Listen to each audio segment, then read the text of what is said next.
So earlier this year, the WWE decided to put forth a new movement, the PG movement. This was something that they did in order to make their product accessible to nearly every market. No longer were they going to be restricted by parents to tell their kids that are perhaps 10, 11, or 14 or older that they could no longer watch WWE programming.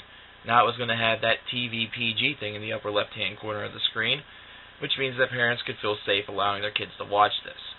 How does that make the old school wrestling fans suffer, especially from the Attitude Era? Well, for one, that means we will no longer see blood on WWE programming, and in fact, they've been doing their best to phase it out of the pay-per-views as well.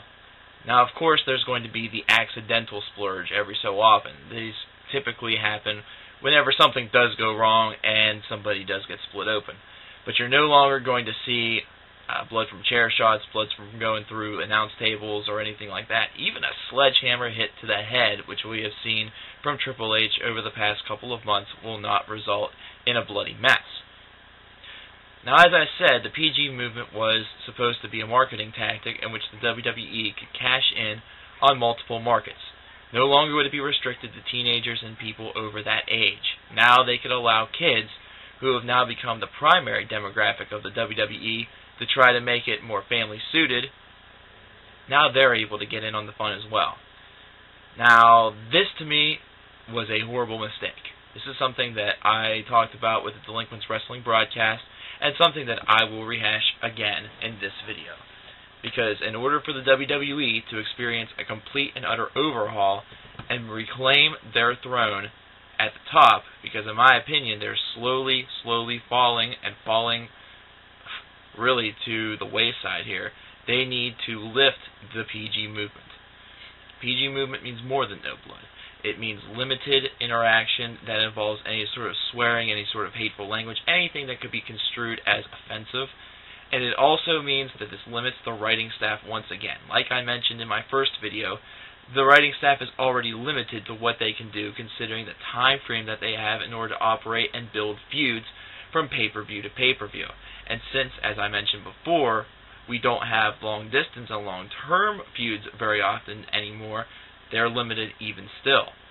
Limiting what can be presented is making their jobs hell. So what they really have to do is they really have to make short feuds that don't involve too much of a build-up and really can't push the envelope all too far. So the result is that you're going to see a lot more talk, a lot less action, and really the action that you see is going to be regarding the pay-per-view that's upcoming, such as how we saw the brawl right before Breaking Point that went all over the arena between D-Generation X and Legacy, which clearly built up to their Falls Count Anywhere street fight that they had at the pay-per-view. Of course, at Hell in a Cell, we saw John Cena and Randy Orton go to the top of the cell, which a lot of people thought was going to go a lot better than it really did. In fact, to be perfectly honest, that spot was, well, really achieved nothing. So if I were in the position of a WWE executive, if I was somebody who Vince trusted, somebody who he looked for ideas, the PG era would have to be lifted from this company. That way we could regain what you could claim to be as a market share in this business. As of right now, the storylines a lot of people have complained about. The match quality has been something that's been very hit or miss, and to be perfectly honest, there's not very much that a lot of people seem to find very, I guess, compliment-bearing of the WWE. With the PG era lifted, and along with a couple of the other suggestions that I'm going to mention later on in this series, what you're going to have the ability to do is build more competitive, more graphic storylines. It's okay to have this be TV-14, ladies and gentlemen. Is it okay that you're losing the demographic of kids? Yes. Think about whenever we were kids. Think about whenever those of us wrestling fans who were 25 and older, or perhaps even a little bit younger, 20 and older, let's go with. What did we do whenever we had the ability? We would sneak out after bedtime or whatever it was, and we would watch WWE. Or we would just watch it, and if our parents bitched at us, we would change the channel real quick and change it right back. There are ways around this. You don't have to change your product just to attune itself for another demographic. They will still find your product. That's the reason why we are here and why we have been watching this product for 10, 15, some of us even 20 years. This also means that you can re-add blood. And blood add something that really seems to be lacking right now in the WWE, and that's realism.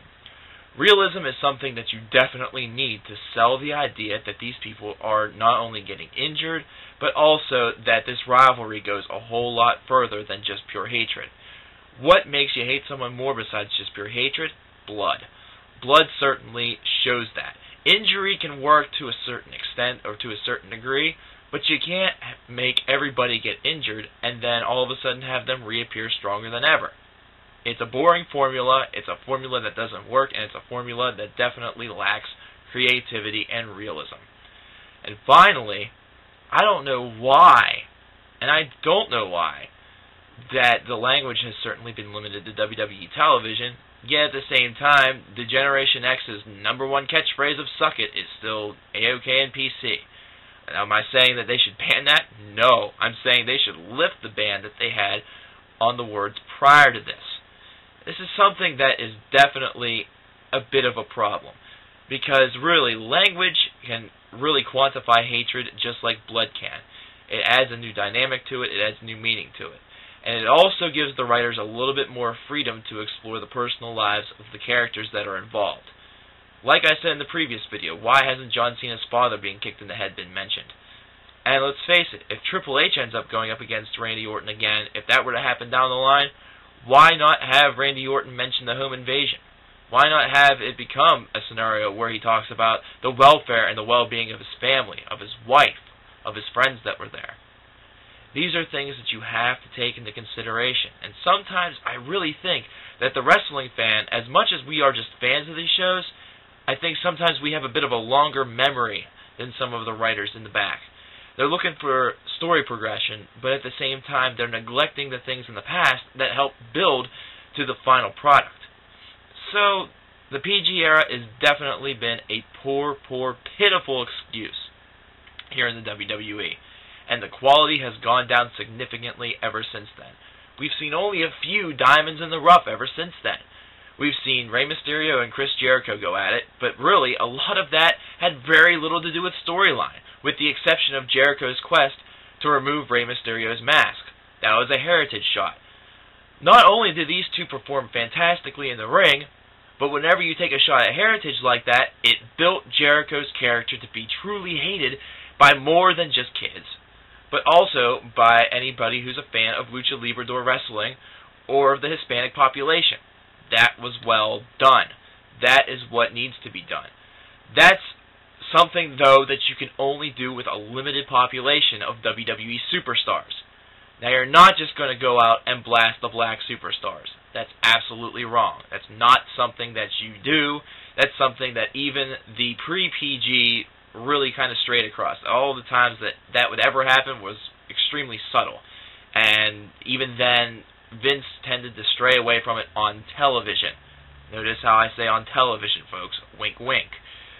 However, you really need to build something that's going to be realistic and also is going to build the animosity. And this PG era, with all of its limitations, needs to be lifted in order for that to be done. Stay tuned for the third part, guys.